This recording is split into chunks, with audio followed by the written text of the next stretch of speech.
Well, first of all, congratulations on the film. Thank you very much. Um, I what appreciate was it. it about the script that made you want to do this? Well, it's an action film and it's a David Ayer film. I've Mhm. loved action movies since I was young, from watching, Bruce Lee movies, Bruce Willis movies, Rambo, Sylvester Stallone movies, so in from my background, from reading the script, I'm like, I definitely want to do this action film with David Ayer and Jason Statham. And how was it then to see Sylvester Stallone like on the script as well? I was actually shocked when I got it. I was like, "Whoa, Sylvester Stallone? Are we talking about Rocky? Are we talking about Rambo? Is that who?" Yeah, it was definitely a pinch me moment to see that on the script and say, "Oh, these are the people I'm going to be working with." It's amazing.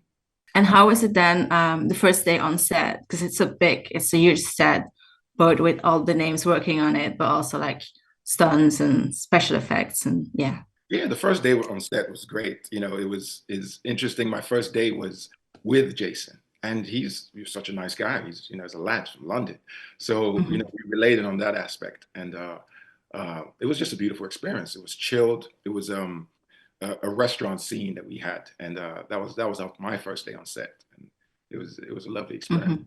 I was welcomed very well. And how was it then for you to put the clothes on and sit on the kind of majestic throne in the back of the club? Listen, the throne is amazing. I wish I could take that home. I'm serious. I would love that. I love the freedom that David Ayer gave me to, as soon as I sat on that throne, he was like, Chidi, this is your world. Do whatever you want to, do whatever you want. It felt good. It felt comfortable. It felt powerful. It was a nice role to have. And how is it for you then to have a director who just says, "This is your part. This is go for it"? Because I'm not sure if like all the directors work like this, but yeah. So how is it for you? I believe that's an actor's dream, to Mhm. have creative freedom is what we all want, So to have a director come and say, this is your world, do whatever you want, it's amazing. Because yes, some directors are, nope, this is exactly how I want to see it, but some Mhm. directors are like, no, let's collaborate, let's create and create something beautiful together, which is what David Ayer did. And And like there's like one particular fight scene taking place in the club with like bunch of people, including your character. Yeah, how do you prepare for like the stunts, but also how is it to just give everything in like a fight scene like that? in that fight scene, I was just watching. I was just chilling on my throne, watching Mhm. what's going on, watching my people get beat up. My leg. The preparation, it was months of preparation. The stunt guys were amazing. We trained almost every day.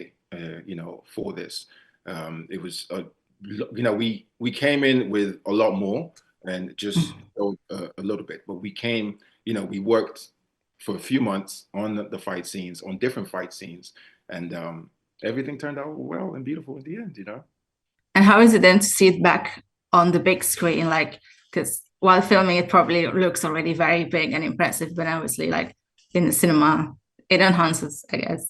Enhances, yes, definitely. That's a good word because um, it's so beautiful when after you spend so much time creating, and a year or so later, you see your creation comes to life on the big screen. It was great. It was amazing.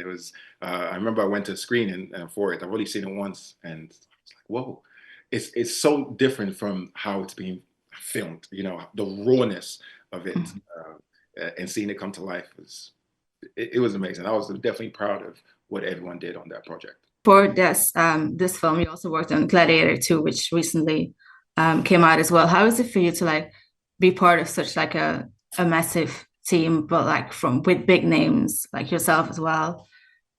It's really, I'm thankful, I'm blessed, I'm grateful um, in such a short time, to have worked with these great directors and actors like Ridley Scott and Denzel and David Ayer and Guy Ritchie. It's like I said, it is a pinch me moment, and I'm just looking forward to more. I'm looking forward to expanding, to growing, to learning from them, and yeah, moving forward in this business. And when starting out as an actor, like if you would say this to your younger self, oh, I'll be starring with X, I'll be directed by Y, what would your younger self say to you?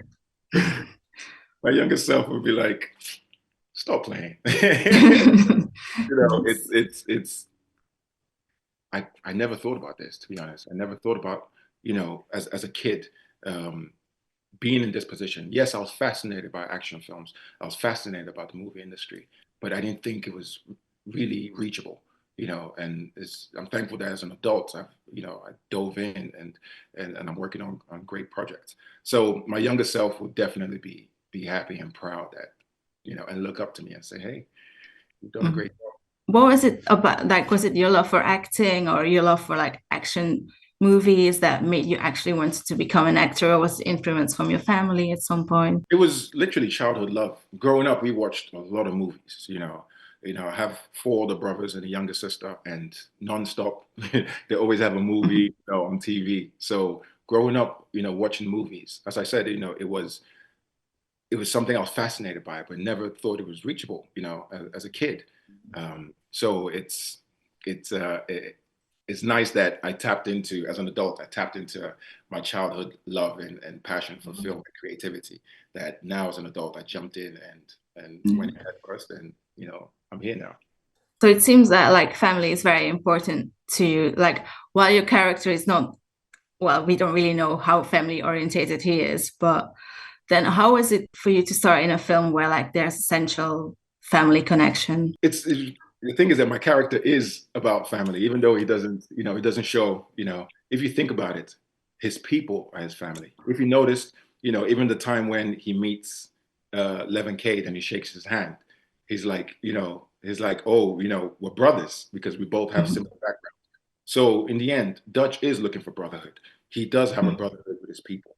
You can see that his people respect him. It's not a sense of, it's not a respect out of fear, but it's a respect out of love.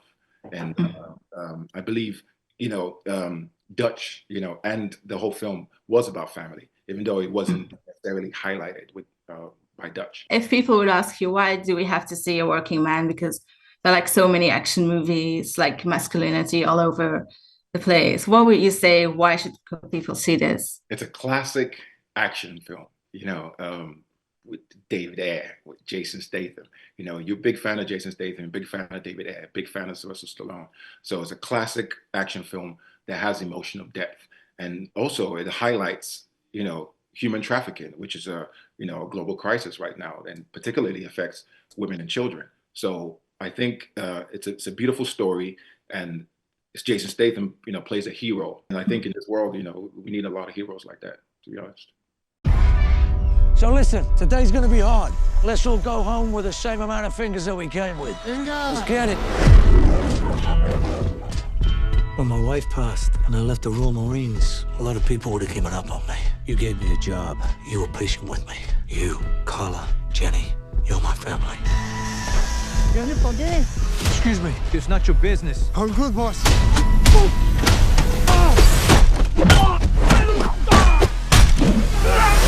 Levin, was that some military shit? Hey, you didn't see anything. Just get my back if I ever need it. Jenny's missing. She went out with her friends on Friday. The police don't have the resources to work these cases. They take a report and forget about it. Please, find our daughter.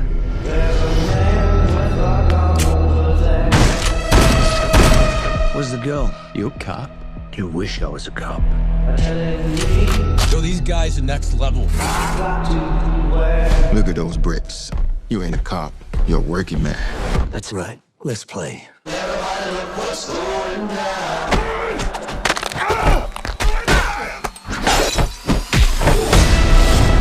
This isn't just some kidnapping. This is human trafficking. Remember Gunny? Your blind war buddy that doesn't know he's blind? That's the one. You shot a foot to the left, I'll be dead. I wanted you dead, you'd be dead. I will be your weapon sommelier for this evening. This is the real beast here. M14, pulled direct from Saddam's palace. Then I added a Bluetooth scope. Where is she? There's a special place, high rollers only. They can do anything as long as they pay. Gangs, the mob, corrupt government officials, they're all involved in human trafficking. You're in the payroll too. You killed your way into this. You're gonna have to kill your way out of it.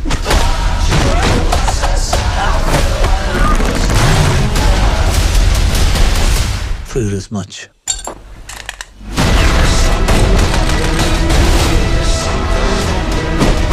All of this is for a girl. I'm not stopping until I bring her home. That's for slapping that woman. That woman was my wife. That's for slapping your wife. Who are you? What are you?